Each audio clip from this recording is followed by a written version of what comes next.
All right. So, welcome to Thursday Thoughts, November the 16th of 2023. So I'm going to talk about we're talking about AI tonight, which I'm very excited about, but I'm like have mixed feelings about. So we're going to talk about that in just a little while, and I can't wait to get into all the good stuff. But I want to welcome you to Thursday Thoughts. We are almost done. Can you guys believe that we're almost done with the season, the fall season, the fall and winter season of Thursday Thoughts for 2023? And I'm like, I have mixed. There's another thing. Like, I'm very conflicted these days. Apparently, I don't know, something in the water, but I'm sad that I won't be able to see your faces every week, but I am very super excited that we've covered a lot of ground, to be honest. So tonight's Thursday Thoughts, as I said, are sponsored by SCAMLE. So I wish to, of course, thank them for their continued support of Thursday Thoughts. So it's because of them that we can bring you really excellent content that meets your needs. So super excited about that. So some updates from SCAMLE. As you all know, the team just returned from AMLE National in Washington, D.C. And Washington, D.C. will never be the same. I don't know about us, but Washington, D.C. will never be the same. Nevertheless, we had a great time and learned a lot, and there's going to be a lot of really cool things that are coming to you regarding the upcoming SCAMLE conference in March. So at this point, applications have closed for presenters, and we had a record number of presenters, and the approved presenters have already been emailed and notified of their presentation being accepted. So if you're sitting on that email, make sure that you respond. There's a deadline in there, and make sure you read your email. The other thing that I wanted to mention is, of course, you are welcome at any point to register for SCAMLE, which of course takes place March 1 through 3, 2024. It's going to be a really excellent conference. We've got a lot of surprises in store, and you want to go ahead and reserve your room and get registered ASAP so that you don't miss a thing. Remember to always visit us. We're all over social media on Facebook and Instagram, and probably other things too. But the Facebook and Instagram is what I personally look at, but I'm sure there's other places too. Also, check us out on the web at www.scamle.org for all the latest, greatest everything. Also, too, there's tons of archive material. So if you're looking for some really excellent professional development and professional learning for the folks you serve at your school, or some colleagues, or maybe a colleague needs like a hint, like here's a 45-minute webinar you need to take a look at, just a friendly reminder. Those are also available again on the website www.scamle.org. All right, so for today's Thursday Thoughts, I told you we're talking AI, artificial intelligence, okay? And so that's what we're talking about tonight on today's session. All right, so as I said, I am Sarah Evanson Atkinson. I'm the Professional Learning Director for SCAMLE, but like you all, I wear tons of hats, right? Because during the day in my real life, I'm the instructional coach for Greenville County Schools at Ralph Chandler Middle School. I have more than 20 years in the ELA classroom, and I'm an ELA teacher through and through. My kids tell me I look like an ELA teacher. I don't know what an ELA teacher looks like. I'm going to assume it's stunning and beautiful and drop dead gorgeous is what I'm going to go ahead and assume.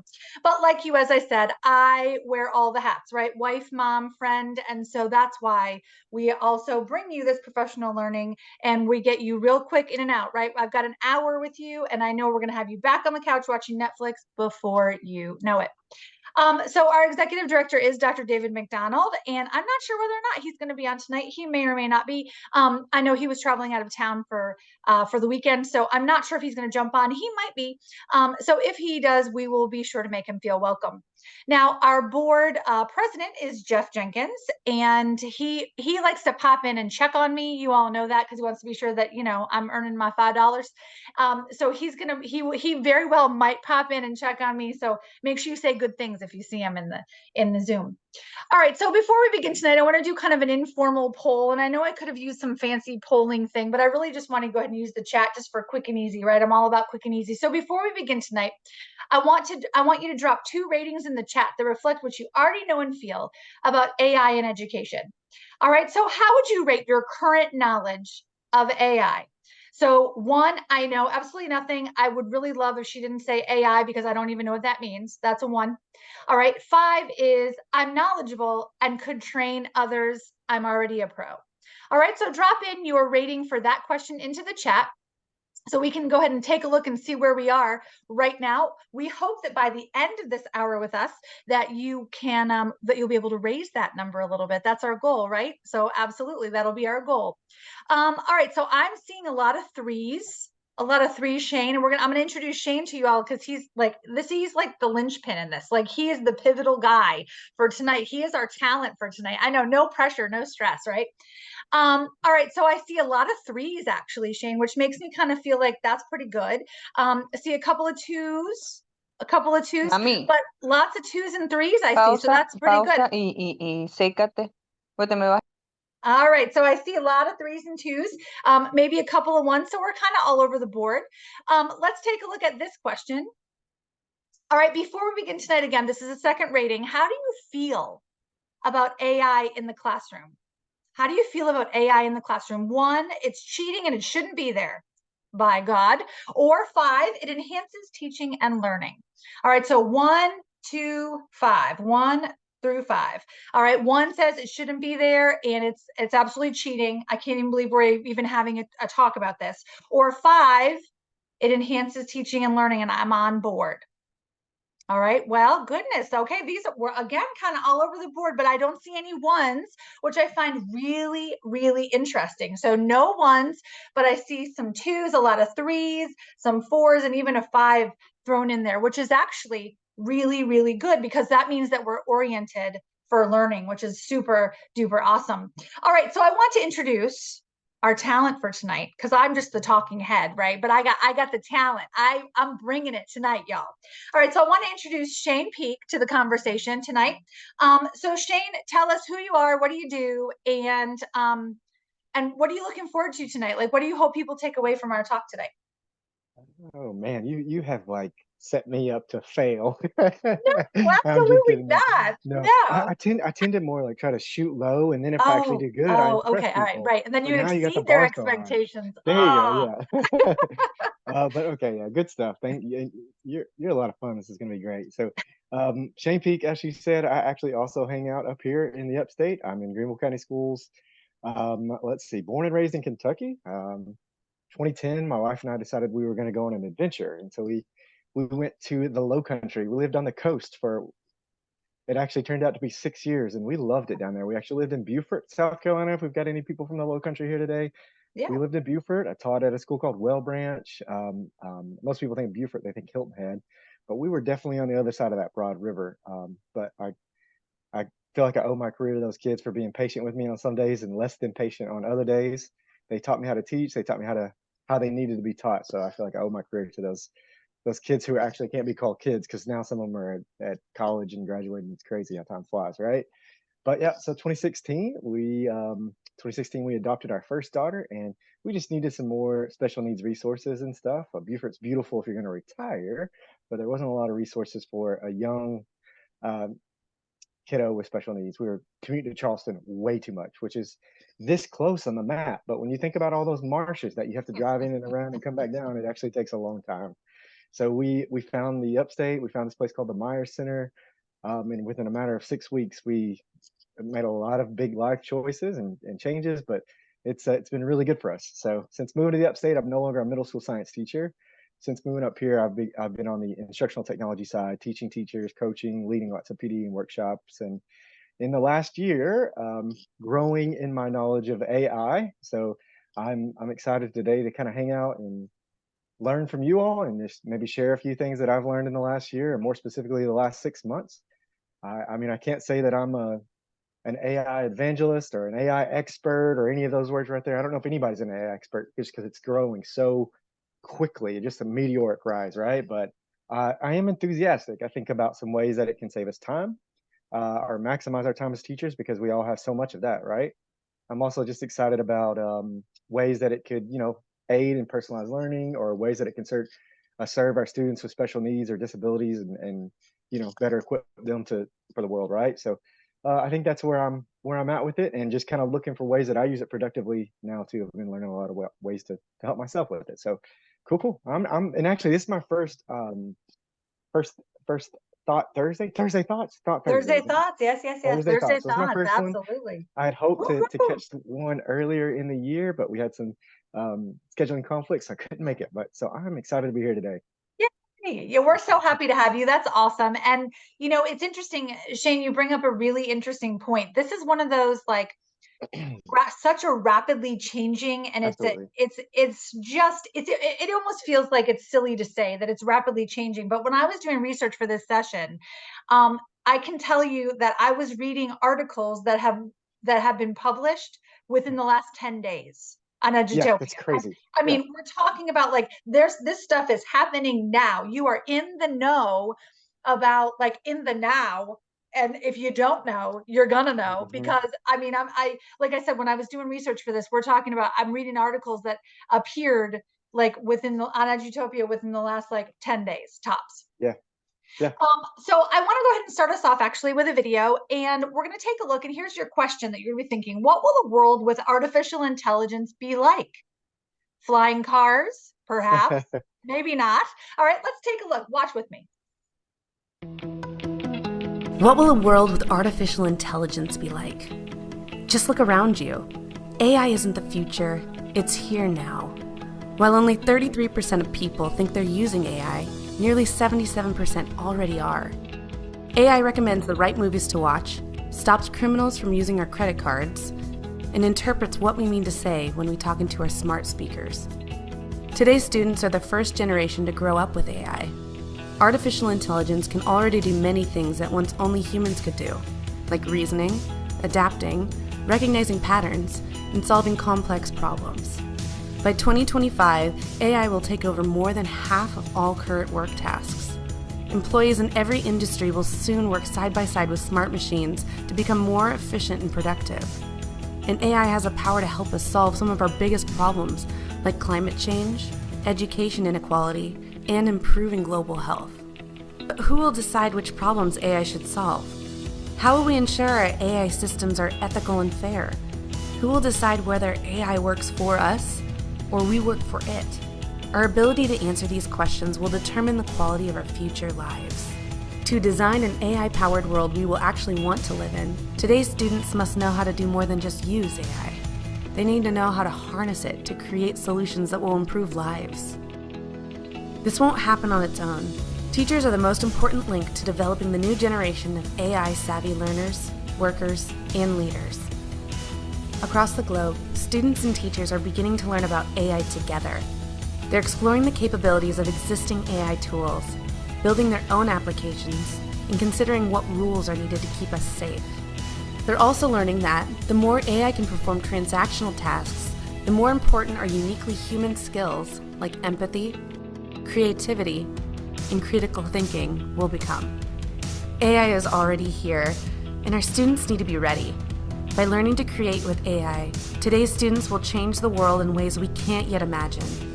Are you ready to help students create the kind of AI-enabled world we will all want to live in? Are you ready to teach the future?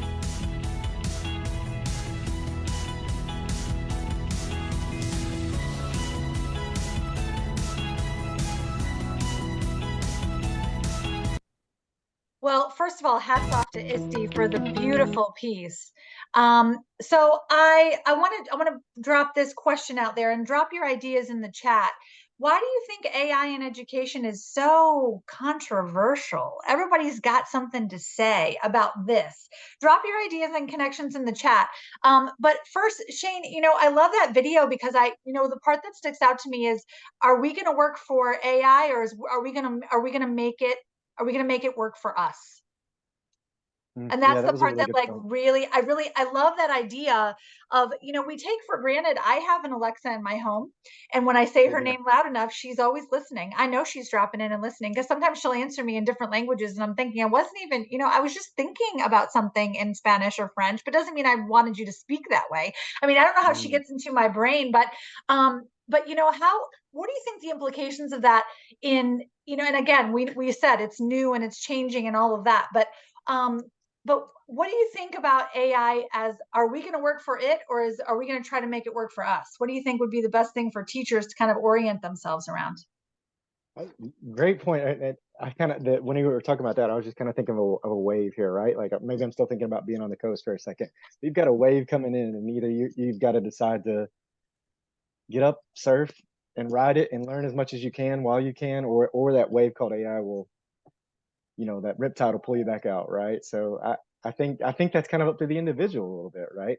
But I Yeah. do I do definitely think in education we're nothing if we're not adaptable, right? If educate we're nothing. I mean, that's what educators are known for, right? So I hope that we'll see a bright future where we see AI as our personal assistant that works for us, that takes care of tasks that are lower level, so that we can actually engage in the true work and supporting our kids.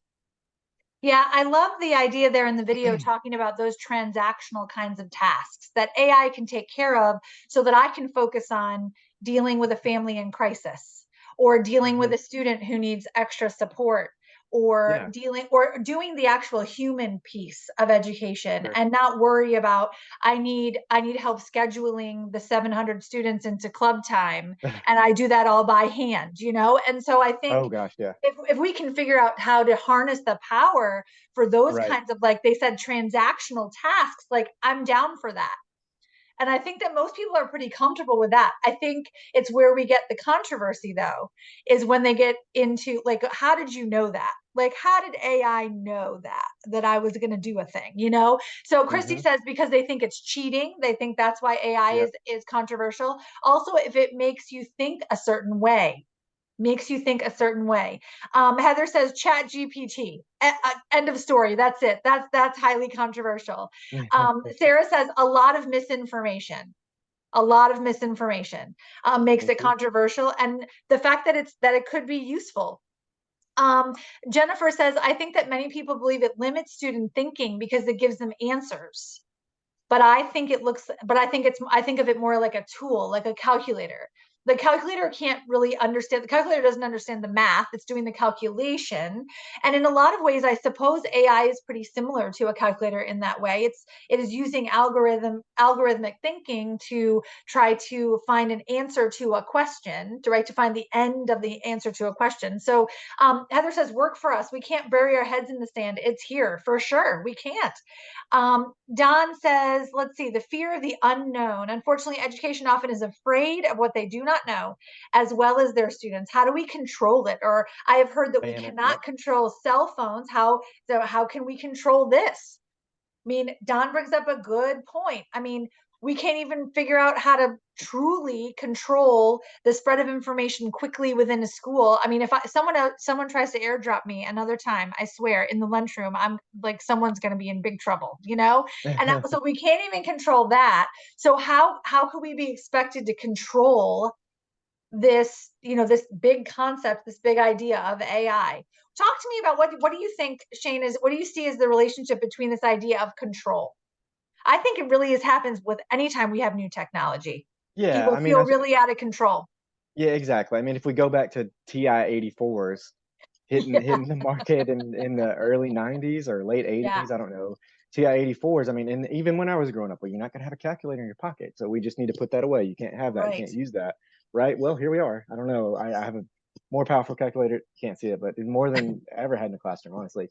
And we kind of moving forward, we had Wikipedia, search engine revolutions, and where it's control it, ban it, stop it. But now you don't know. I don't know. Go look it up. Let's educate the class. Go see what you can research and find out. Right. So I think we see that with even just going one-to-one, using Chromebooks or iPads in the classroom, stuff like that. All these were at one point seemed no, but we come around.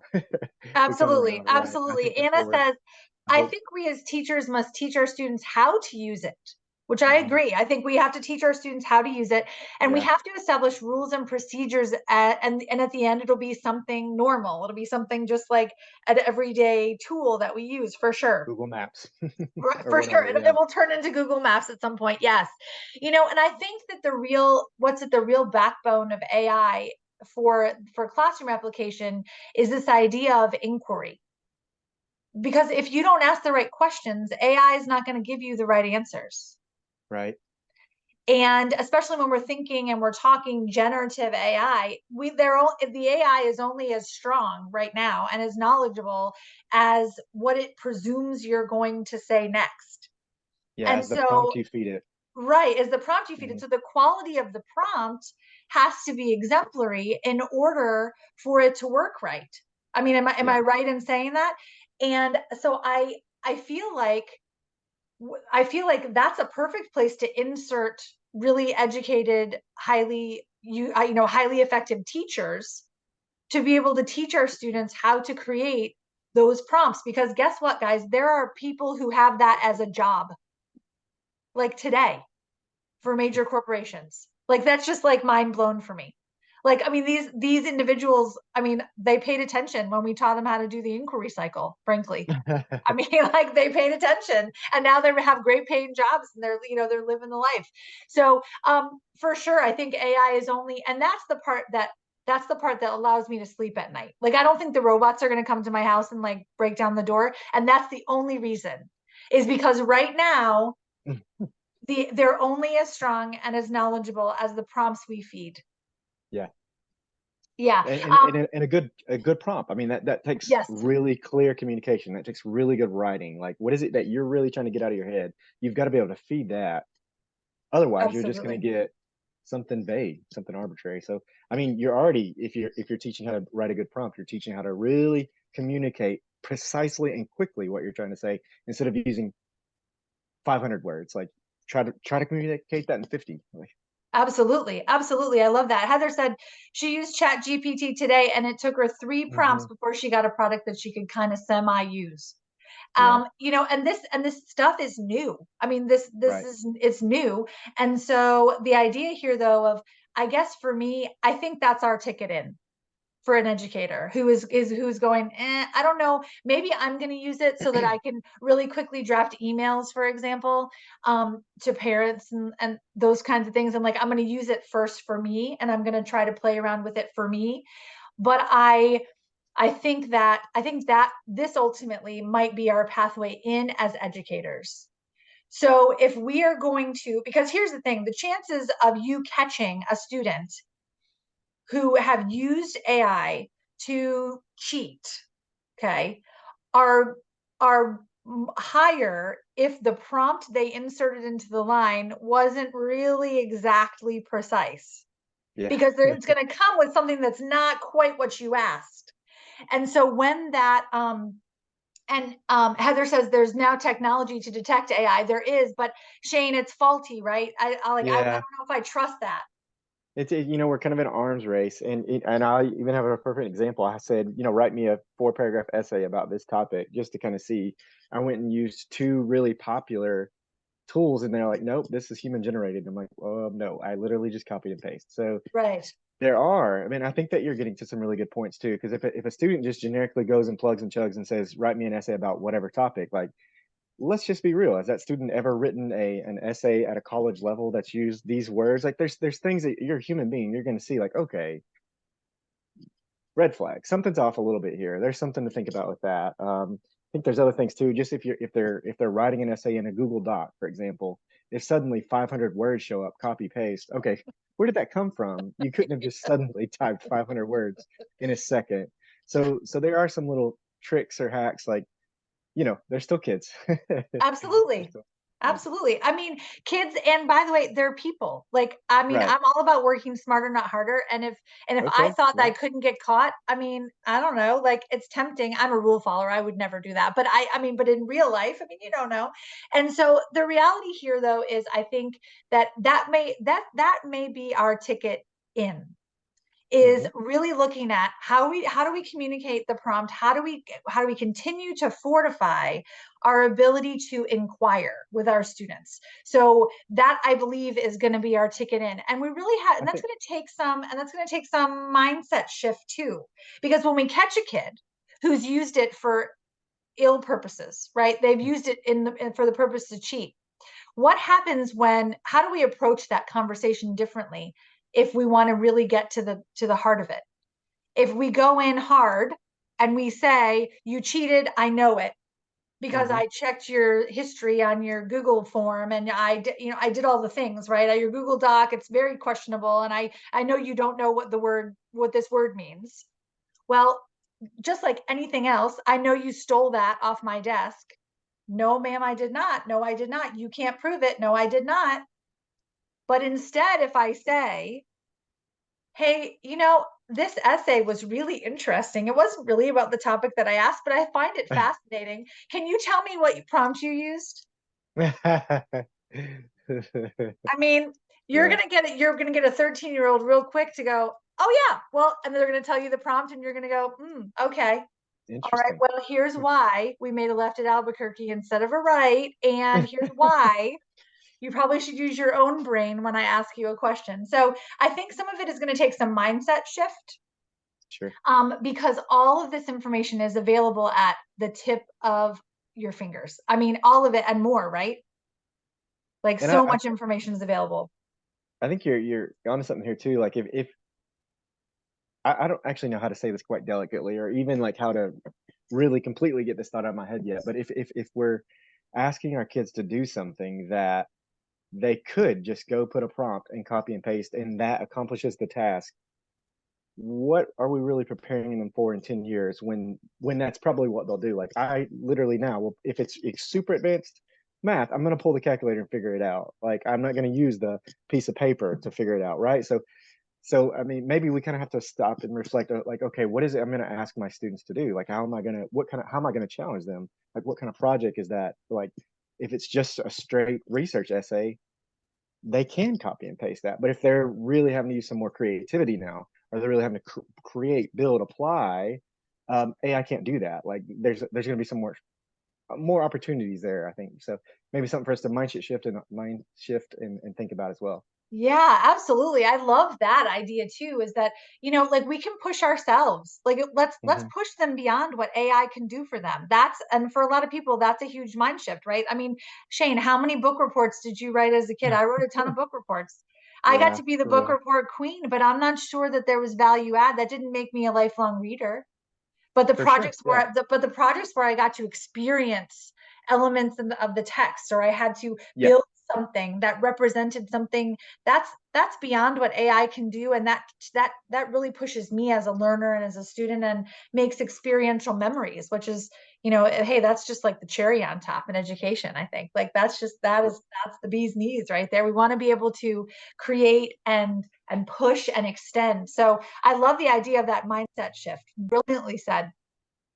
All right, so we're going to actually shift our gears a little bit here at this point, and we're going to talk about what Shane's actually really good at. So we're going to talk about this. These are strategies and ways to use AI in the classroom for teachers. Now, remember, again, that ChatGPT, and if you have not yet signed up for an account on ChatGPT, it's free. There are paid accounts on ChatGPT. I think it cuts a second or something off of their information return from the AI, but like, I've never paid for it, and I use it all the time for drafting emails or crafting emails to folks that I'm reaching out to, businesses, et cetera. So if I want to be sure that I'm really communicating clearly about my needs, for example, for the school and things like that. So I'll use it for emails all the time. And so there's a lot of wide applicability in ChatGPT, and I highly recommend that as a first stop if we're learning. We want to dip our toe into the water for sure. So if you haven't yet signed up for an account, I encourage you to do that. And so, not scary at all. It was super easy and really intuitive. So again, this video is super duper new, and it covers some 10. Okay, so it's not very, very long. You won't fall asleep, I don't think.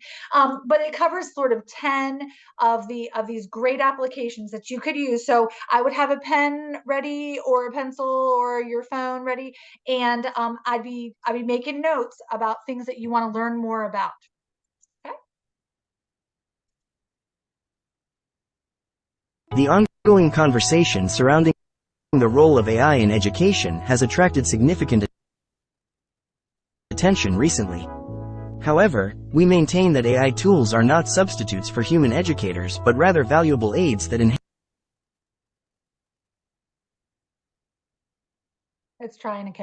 the teaching process. By seamlessly integrating AI into education, we can harness technology's potential to augment our teaching abilities, resulting in increased productivity and collaborative learning environments.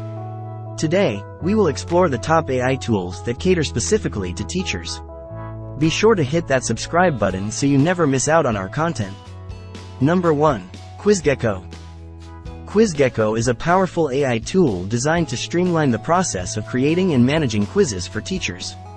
It offers a user-friendly interface and a wide range of question formats, making it easy to generate engaging assessments. Teachers can customize quizzes, set time limits, and even receive AI-generated insights into student performance. QuizGecko is an invaluable resource for educators seeking to enhance their teaching through interactive assessments. Number 2. ResearchRabbit. ResearchRabbit is an AI-powered research assistant tailored for teachers. It simplifies the arduous process of literature review by efficiently searching and summarizing relevant academic papers and articles. This tool helps educators stay up to date with the latest research trends and aids in the preparation of well-informed lectures and course materials. ResearchRabbit is a time-saving asset for educators striving to deliver high-quality education. Number 3. Gradescope. Gradescope is an AI-driven grading and assessment platform designed to streamline the grading process for teachers. It offers features such as automated grading of assignments, rubric-based assessments, and detailed feedback generation. By harnessing AI, Gradescope saves teachers valuable time, allowing them to provide more personalized feedback to their students and focus on enhancing the learning experience. Number 4. Education Copilot.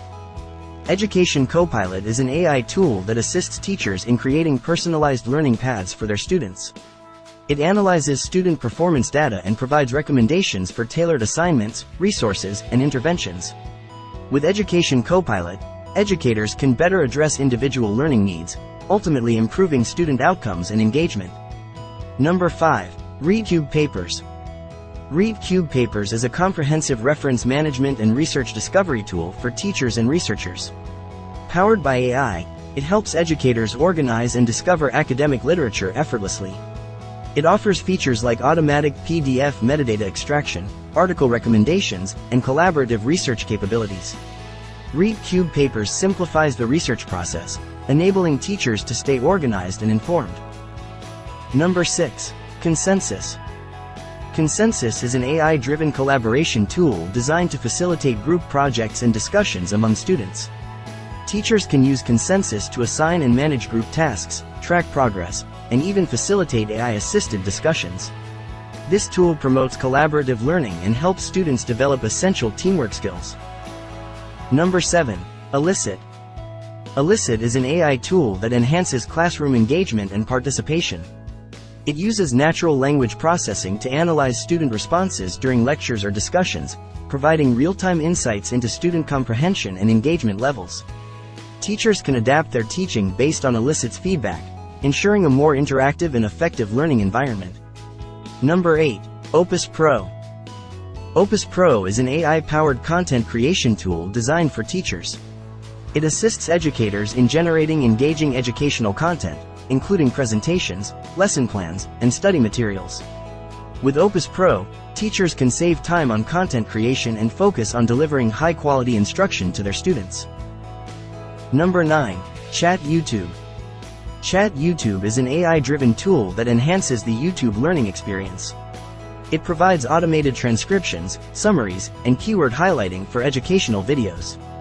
Teachers can use ChatYouTube to make video content more accessible and interactive, improving student comprehension and retention. Number 10. Stable Diffusion. Stable Diffusion is an AI tool focused on personalized learning experiences. It utilizes machine learning to adapt teaching materials and content based on individual student performance and preferences. Stable Diffusion empowers teachers to provide tailored instruction, ensuring that each student receives the support they need to excel. In conclusion, AI tools are not here to replace teachers but to empower them in their educational endeavors.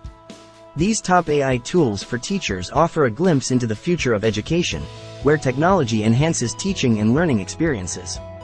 Thank you for joining us on this exploration of the top AI tools for teachers. Discover All right, so I have to say that I'm fairly certain the ongoing conversation. AI just read to us. All right, so what is one AI tool or application you could see yourself using in your work from the video? What questions are swirling with how you would use it? Drop those ideas in the chat and we'll get to them as we talk through this. So, you know, Shane, I think it's probably best. I had an opportunity to play around with consensus a little bit, and I really liked that because the students were able to communicate with each other, and actually the AI part of it was posing questions before I could even pose them, and so that was pretty cool. Like it, I mean, I thought that was pretty neat. But I want to actually hit the rewind button, and I want to talk about using Chat GPT first, and I want to talk about Magic School, because I think that those are going to be two useful things immediately for the folks who are on the call tonight.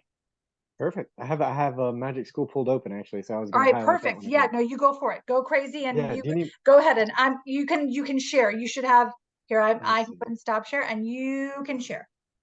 All right, let me click screen two, share. Okay, awesome. I thought too, just as we kind of jumped into this too, I thought it would be important for us to just kind of reiterate the fact that AI has been all around us, right? Well, your Alexa, why is Netflix feeding you certain content? Well, it's kind of learned some behaviors about you. Right.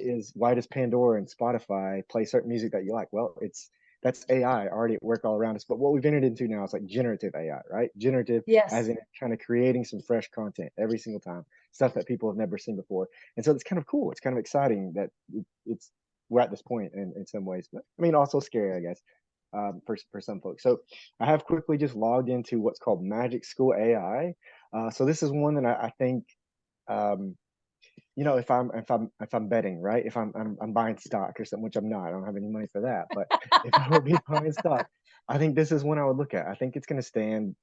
It's going to stand a few years, because we're seeing like a revolution. We're seeing just like company after company after company pop up, and I think this one's got something to it, right?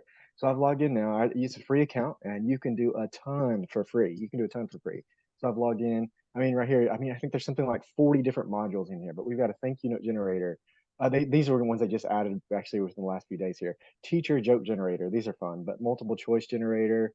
Let's see, sentence starters. Like that's just best practices, right? Like, right, just a simple little closure activity, but you can kind of come in here and say, all right, here, give me 3 sentence starters about cells to help me wrap up this activity. And it'll come up with those sentence starters. Another one I saw in here just the other day too was the OK question generator. It can be challenging for some folks to get beyond that level 1 style question, but I mean, free yourself up from that burden, right? And let this kind of come up with some level 3, level 4 questions for you. If you don't like what you're seeing, try adjusting that prompt to see what else you can come up with. I mean, if you've got a go-to favorite YouTube video that you like to show, they've got a YouTube video question generator here. I'm not necessarily going to say lesson plan generator, go for it, but hey, throw your topic in there, throw your standards in there, throw your indicators in there, see what it comes up with. Maybe, of course, don't use that whole lesson plan. We're not going to copy paste. We don't want our students to do that. Let's don't do that either. But at least let's say like, okay, actually, that's a good activity. Let me pull that activity. That's a good closure. Let's pull that closure. So, look at the pieces of that lesson plan it generates. I skipped this one on accident, the rubric generator. Sarah, I don't know about you. I was a science teacher. I sucked at making rubrics. Like I was just not my strength. Like that's not it. Like give me some other things I could do, but rubrics was not it. Yeah. And so, I mean, this makes beautiful rubrics, in my opinion, but I'm not very good at it. But anyways, from what I hear, they're really good. The standards aren't really high. No, I'm just kidding. No, absolutely. Exactly. I love it. And I You're love it. true. And here's the thing. I think that we sometimes get Oh in our gosh, it own is. way. I think we get in our own way because we say, well, I don't, is it cheating, Sarah, if Magic School is the one who writes my learning targets? No. I don't think that's cheating at all. The cheating comes when you don't deliver it to students. I mean, when I Right. go and I do Oh, there you observations go. and we don't use we don't use the resources that we know the kids need. So Right. does it matter that you wrote it or AI pulled it because every science teacher everywhere is teaching the human body right now? No. I mean, I think that's kind of, we need to get out of our own way. And I think that's part of the mindset shift for sure. Have you found, I really like Chat GPT because it remembers what I was searching for to refine my search and sort of learn me. Does Magic Yeah. School operate in that same kind of way once you've signed in and signed It up? does have an output history over here, and it is Okay. pulling from I think, if you pull back the curtain, this is pulling from OpenAI. Like they're paying OpenAI to use their chatbot services. I think so. I think so. Okay. However, I don't know for sure, but I know they do have the output history over here where you can kind of go back and pull back certain things. So possibly, I'm not sure though. But I mean, yeah, just I mean, the I one up love, here, like, I'm text looking at your leveler, it's good vocabulary stuff. list and text leveler. Yeah, Yeah, that's awesome. I mean, that was something I used to do. I don't, this is crazy, but I would take my 7th grade guided highlighted reading assignments and I would rewrite them on a 4th grade level because none of my kids were on 7th grade reading level. Like Right. most of them weren't on 4th grade level. And I spent hours over the years doing that just to try Absolutely. to reach my kids. And here, this does it in 5 seconds. Like, use it, just use it, just do it. Moving on Just use down. it. This one here, just make it relevant. If you're struggling to figure out why they need to know about the mitochondria, like this will give you some tips. This will give you some ideas. There's some more just good ones. Song generator. This one's really funny, but it just kind of comes up with song to help make that content sticky, right? Help it make it sticky for them. I mean, so many good ones, and they're continuing to add and beef this up. And I actually got to speak with the CEO, like the person who created all this, about a few weeks ago, and you could just tell he has a passion for teachers. Like he's a former principal, so I think they're going to do it right, I guess, if that makes sense. Like, of Oh, course they're that going to makes make me money. so They're going to happy. make money. They're a great company, Right, of but I course. think he has a passion for teachers, and he wants to, if he wants to stop teacher burnout, right? So that's his motivation for Magic School. So yeah, good stuff. I would definitely recommend that one. But go ahead, I'll pass the ball back to you. No, absolutely. So I love, yeah, like even, I mean, how silly, but a thank you note generator. You know how many thank you notes we have to write when we get, all this, how many you guys get? We get a lot of Starbucks gift cards, right? I mean, it's very Right. sweet. Don't get me wrong. I mean, I love me some Starbucks, but like, I mean, but you want to make sure that we write a quick thank you note, right, to kids because we Yeah. want to model for them. But like, even something like that, we're talking about, these are tasks, right, that appear on your list that have to be done. And I mean, how awesome to let AI kind of carry the load. Christy says the sentence starter one is amazing for helping students use academic language related to a specific unit.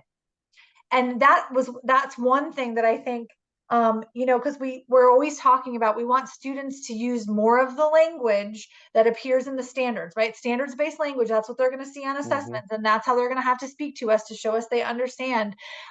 Yeah, so the sentence starter one on here on Magic School. Now, can you, if someone is like feeling a certain kind of way about Magic School, like there's just a lot here, because there's a lot, and maybe There they're is, yeah. feeling a little overwhelmed. Is there a place where you would say, okay, here's where to start? Here's where you just Yeah. start. Well, where would someone Yeah. start? I mean, we've been throwing this word around a lot, but I think really just pull off the band-aid, right? Or open up the lid, and I would sign up for a ChatGPT account. I mean, you can do it for free. I dropped the link in there. And we're not here advertising for anybody, but I think just start there. Ask it a few questions. Can you give me some recipe ideas? I have chicken, rice, and tomatoes. Like, I don't know. Just ask it some funny stuff, or help me. Here's a paragraph that I have. Can you give me some feedback on it? Can you give me a few tips? Or I'm teaching about figurative language. Can you come up with some 2-minute, some minute to win it games, or some brain breaks that my kids can do that have something to do with figurative? Just start there. Ask it a few questions, see what it has, and see what it comes up, and then start to kind of give it restrictions or parameters. Like, okay, that was good. Push it again though. Can you make them for a 2nd grader? Could you do this for this unit? Can you do this in 100 words or less? Like, just kind of, after it gives you some stuff, try to push it a little further and just kind of practice interacting with it and seeing what happens. So Yeah. I would shout out ChatGPT. Really is a good place to start. But I mean, Okay.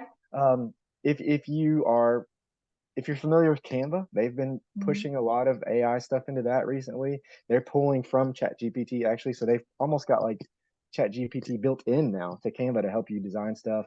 There's a really cool tool in there. I mean, if you're a big Canva user, if you've got presentations in there, or if you just loaded a presentation in there, there's a button in there called Magic Switch now, and it will convert that presentation into a reading assignment, or it will convert it into a song for your students. I mean, so a lot of your I use Canva because I love it here, but a lot of your companies, you're going to start to see AI get integrated. I just got signed up today to preview AI Duet, which is Google's version, which is going to be rolled out through Google Docs, Slides, and Forms. I think Sheets. Can't remember, but a few of their Gmail. So they're going to have a ChatGPT version with built into their Google Workspace if you're a Google district. So something to think about.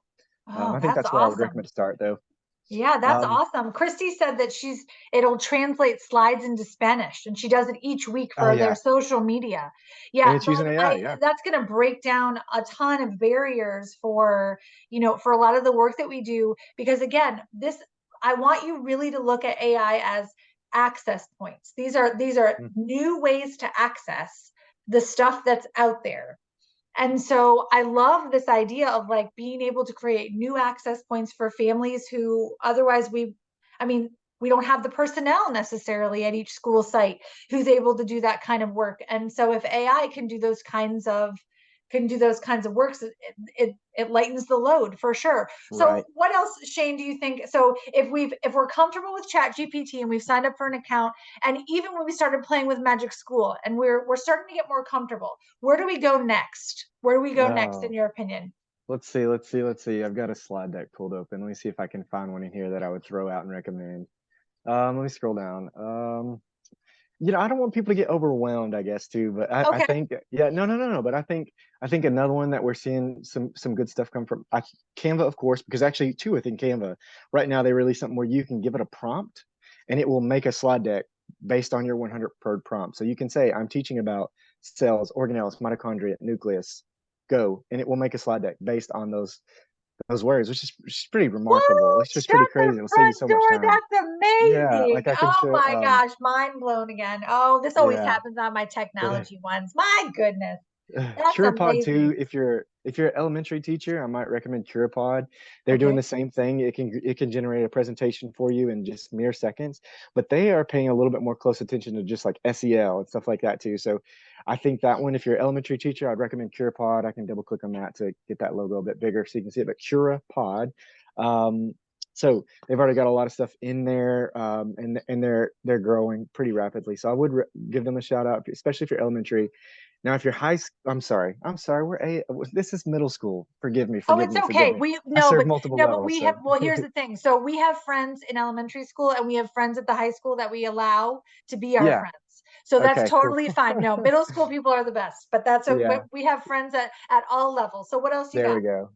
Yeah, so I would give CurePod a good shout out too. I think they've got some good stuff going on and are committed to really serving teachers. I got to meet their founders too, and they're two guys like really just seem to have a heart for teachers. One had a great experience as a teacher or in school. One had a terrible experience, so they're really just trying to serve students. So doing a good job at it. Yeah, really right now though, for me it's Chat GPT. It's Magic School with Canva and a little bit of CurePod as well. Um, I would I would also, there's some other things to your Chat GPT. One of the cons here is that it doesn't always give you a source, right? Where'd you come up with that information, Chat GPT? So sometimes you have to push it further to verify that, right? To get it to cite a source. On the other hand, if you were willing to sign up for something like Google Bard, that is Google's version of Chat GPT, but it's pulling from different transformers. It's Google's version. It's different.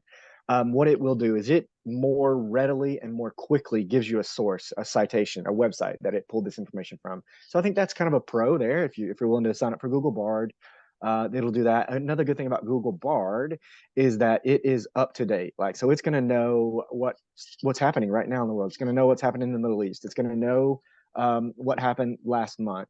Whereas if you're using the freemium version of ChatGPT, it doesn't know anything past November 2022, last year. That's when it went public, went free for everybody to log in and use. But that's the last point where it was updated for the free user. So it's not going to know anything that's happened in the last year. So Google Bard, on the other hand, will know some stuff that's happened in the last year and might be, and plus it pulls those sources for you. So that's, if you're thinking about students, if you're thinking about conducting valid research and, can you cite your source? Do you know that that's a legitimate website? You might want to move in that direction. Of course, that depends on your district and how y'all For sure. approve and deny stuff. Yeah, Yeah. absolutely, for sure. Yeah, so I think that as we begin dipping our toe into the water and looking at this as I think you're right to say we need to be sure that we're not overwhelmed we don't Yeah. get ourselves into a position where we overwhelm ourselves, you know, because sometimes you sit down in front of it and you're like, all of a sudden, and you know, like 2 hours pass by and you're like, great, I'm never going to get those 2 hours back again.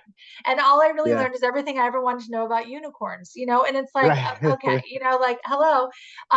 Yeah, I think that would be my advice. Like pick Yeah. one, pick two, pick three, and just really figure out how to give a good prompt, write a good prompt for ChatGPT and work with it and use it to your most advantage instead of having 7 tools in your toolkit. Get really good with one or three, right? If you need help, you know, think about your needs here too. Like if you do need help generating multiple choice questions, maybe you want to move to one that's designed just for that. And I can recommend those, I guess, too, but you kind of think about your needs. And Yeah. for me, it's rubrics. So Magic School, it solves the Hey, problem. there you go. Rubrics, rubrics, absolutely, 100%. All right, so let's see. Let me run back here. Let's see. And I need to And stop sharing and pass it back to you, right? stories. I want to go ahead and I want to open up. I want to, before we do we're going to do a second rating because I know you guys are dying to do a second rating. I want to know how you rate your current knowledge. So we're going to do that rating in a minute in the chat. There it is, language. Okay. But first, I want to open it up for questions. What questions do you have for Shane? I mean, we've got him here for another 9 minutes. So I say, we take advantage. So what questions do you have for Shane? You are welcome to drop them in the chat, or you can unmute and talk to him directly. He seems like a nice enough guy. I'm sure he'd be happy to talk to you. So let's see. All right, so Anna says, where can we find prompts? Suggestions to create a good one, please. That's an interesting question. Yeah, I can actually go pull a few maybe blog posts really fast, and while I Perfect. if you don't mind to read that next question, I can go pull. Okay, great. Yeah. Okay, so Shane's going to pull some stuff for that for Anna. So that's pretty cool. Where can we find prompts, suggestions to create a good one? I love it. Christy says, how do you create these conversations with colleagues that are so against it? Christy, that is, if we knew the answer to that question, friend, we would be rich. So here's the thing. You know, 25 years ago, I wrote an article for the Daytona Beach News Journal. And I was in college and I was trying to make a little bit extra money. And so I was writing all the time for the newspaper because they bought all my stuff and I published mostly under people's names that weren't mine. And they picked one of my letters to the editor and they published it in the letters to the editor. It must have been a slow news day. And so they dropped it in there with my name and everything. And they even put a graphic of this drawing with a teacher huddled over a student who was in front of this giant, the old timey Apple computer, like in the computer lab at school. And so the article was about, we need to be careful because soon we won't be, the teachers will be useless. We won't need teachers anymore because these computers are going to take over. Kind of like the idea of like the AI robots are going to be, you know, knocking down our front door and then we're going to be screwed. So that was 25 years ago, friends. and that got a whole lot of hits in the Daytona Beach News Journal, if I do say so myself. But we will not write ourselves out of the script. Teachers can't write themselves out of the script. We can't. These are children and these are human beings who need love, attention, and all that stuff. Miss O'Brien says she wants to get a list of the top 10 AI tools. You know what I'm going to do, Miss O'Brien, is I'm going to get a list from Shane and I'm going to drop that in the email that goes out tonight with your certificate. All right. So I'm gonna make him give it to me. Yeah. So Shane, what kinds of things did you drop in the chat right there? So I included 3 blog posts right now from 2 kind of ed tech gurus, right? Who've got some just great ideas for prompts that you could use to save you time as an educator. The first was from someone named Alice Keeler. I think it has 100, maybe 150. I can't remember, and I think hers is nicely done too because it's grouped. You know, if you're special education, if you're looking for a time saver, or if you're looking for STEM related ones, hers was grouped. I think that was the article that had them grouped like that. So you can kind of think about like, oh, okay, I could adapt that because I do need an activity for this, or I do need help with that. So I would check out the Alice Keeler one first, and that was one of the first ones to really get out there too. And then the next one's from someone named Monica Burns, who just does a lot of good work, and she's really Yeah, I would highly recommend her stuff. The last one is called Ditch That Tech Book. That's from someone named Matt Miller, and I can drop a link in there as well to a book that he wrote. It came out this summer, and I think if you're just kind of like looking to step into it, like okay, wade into the water, take one or two steps and get your feet wet, and you're willing to read a book that will, I mean, a quick read. His book would be the first one I'd recommend. It's not too heavy, you'll knock it out in a weekend, but you'll leave with just a real depth of knowledge about AI and education and ways that it could really help us and serve our teachers. And it's not too heavy, not too stressful, but you get a lot of bang for your buck from it, I guess. So I'll go find that one and drop it in the chat as well. Oh, awesome. So what would you say to Christy, who says, how do you create these conversations with colleagues that are so against great it? question. I think for me, I think it's trying with something little, and then when they come out the other side, they know they're alive. Like nothing happened to me. I did a thing, nothing happened to me. And so let me try that again. And then we can up the ante kind of every time. What do you think about that, though? That's interesting. Yeah, Good question, Christy. Yeah, that's really good. Yeah, that's a really good way to handle it. I think too, just like if you're collaborating, you're creating stuff, you have you created a quiz, or you've got a little activity or something, and you actually used ChatGPT to help you come up with that, and then they compliment you, just kind of let them know, oh yeah, that was good. ChatGPT helped me do that. It took me like 2 seconds. And then just stop. Just don't say anything else.